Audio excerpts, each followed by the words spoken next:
Assalomu alaykum qadrli chorvash qog'ozlari. Bajo'tvet kanalimiz yopilib qoldi. Shuning uchun PLTB qilib ochib qo'ydik. Yangi eski nomiga yaqin bo'lmasin dedik. Ko'p ma'lumot berishda davom etaveramiz. Iloji boricha bundan keyin o'sha YouTube'da nima desam bo'ladi, o'zining rejalariga, ya'ni shablonlariga qarab video chiqarishga harakat qilamiz. Hozirgi kunda yashil kasalligi ko'p.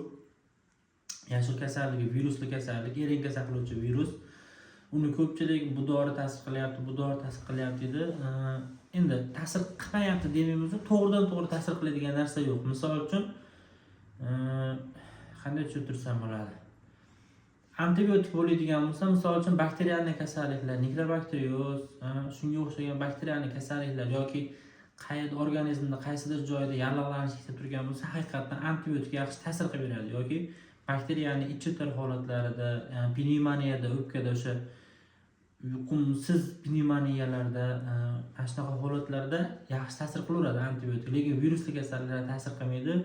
Unda nima uchun antibiotikdan foydalanadi? Antibiotik ikkilamchi kasalliklarning oldini olish uchun, ya'ni bilamiz, shu yashil kasalligi, stomat kasalligida tuyog'i, shoxi, ko'z atrofi, lunjlarida o'sha yazvalar, yallig'lanish o'choqlari, yaralar paydo bo'ladi. Ana shu joyda ma'lum miqdorda yallig'lanish kesganligi uchun birinchi o'rinda shuni to'xtatish. Ikkinchi o'rinda organizmda qaytadan shu paytgacha hayvon kasal bo'lmagungacha ko'rinmay turgan yana yallig'lanish jarayoni bo'lishi mumkin. Shuning uchun yoki tashqaridan kiradigan o'sha og'zini yara bo'lganda tuproqdan kiradigan infeksiyalarni oldini olish uchun, ikkilamchi infeksiyalarni oldini olish uchun antibiotikdan foydalanamiz.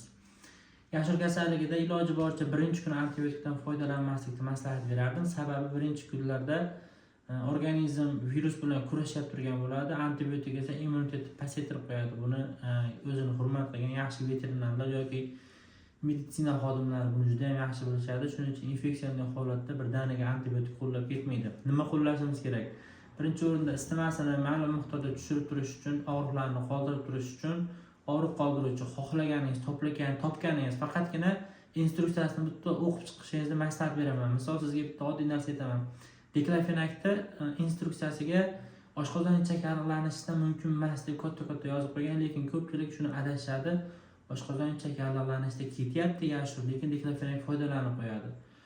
Shuni foydalanmaslik tavsiya qilamiz. Ketoprofen, noshpa hammasi bo'laveradi. Og'riq qoldirib isitmani tushirish uchun analgin, dimidrol, flunikis hammasidan foydalanaverasizlar.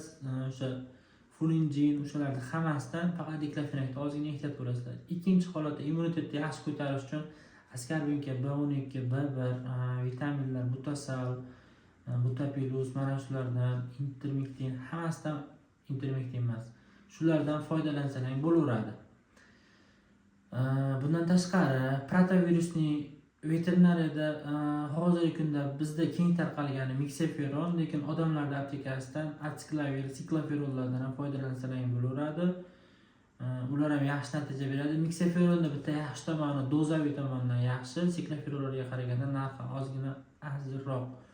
Shularni qo'llasang bo'ladi. Antibiotikdan oksitratsiklin guruhi bu stomat kasalliklarida yaxshi natija beradi. Shuning uchun dozasi past holda bo'lgani uchun o'sha 5% li oksitrasiklinlardan yoki o'sha Lemaxning 100 lardan foydalansa, Nitoxdan foydalansa bo'ladi. Mana shular yaxshi effekt beradigan dorilar.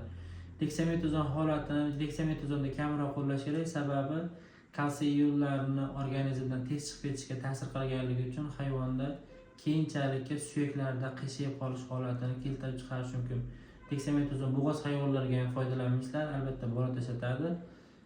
Allergiya beradigan holatlar bo'lsa, majbur 2 grammgacha foydalansa, allergiyani kesganligini hisobidan o'zini ham ta'sir dozasi pasayib, bo'g'ozlikda bola tashlatmasligi mumkin, lekin qolgan patologik bo'lmagan holatlarda dexametazondan kamroq foydalanishni tavsiyasini beramiz. Deksamin tarkibida furosemid borligi uchun ko'p siydiradi. Bu ham qaysidir ma'noda o'sha zaharlanish yo boshqa kasalliklarda yaxshi ta'sir qilishi mumkin. Infeksion kasalliklarga ham qo'shib ishlatamiz. Qachonki antibiotikni dozasini oshirib berish uchun yoki o'sha ish faoliyatini yaxshilash uchun. Deksamiddan foydalansalar bo'laveradi. Iloji boricha kamroq, o'sha me'yordan belgilangan me'yordan kamroq uzoq vaqt emas, 1-2 kun davomida foydalansalar bo'laveradi. Bu kasallik kechishi, agar kasallikni o'zi og'ir yengil kechishi hayvon immunitetiga bog'liq, lekin virusning virulentligi va soniga ham har doim bog'liq bo'ladi. Bu nima degani desa, ko'pchilik hozir bitta moli bo'ladigan bo'lsa, birdaniga hammasi bo'lsin deb o'sha og'izdagi so'lakni topib hamma molga surtib tashlaydi. Bu xato. Buni iloji boricha o'ziga qo'yib berish kerak. Kerak bo'lsa bitta bog'lash kerak. 10 ta mol bo'ladigan bo'lsa, orasida ko'p ehtimol albatta 3 ta yo 4 tasi bo'lmay qoladi. Ya'ni bu yonda turgan moldan narigi molga ozgina yo'qishlik hisobiga virusni soni kam tushishini hisobiga immunitet hosil qilib oladi. Lekin virusni soni birdaniga ko'p tushadigan bo'lsa, ana shu mollarda kasallik ketishi og'ir bo'ladi. Shu virusda virulentlik kuchi soniga qarab turib o'sha hayvonda og'ir yoki yengil o'tadi.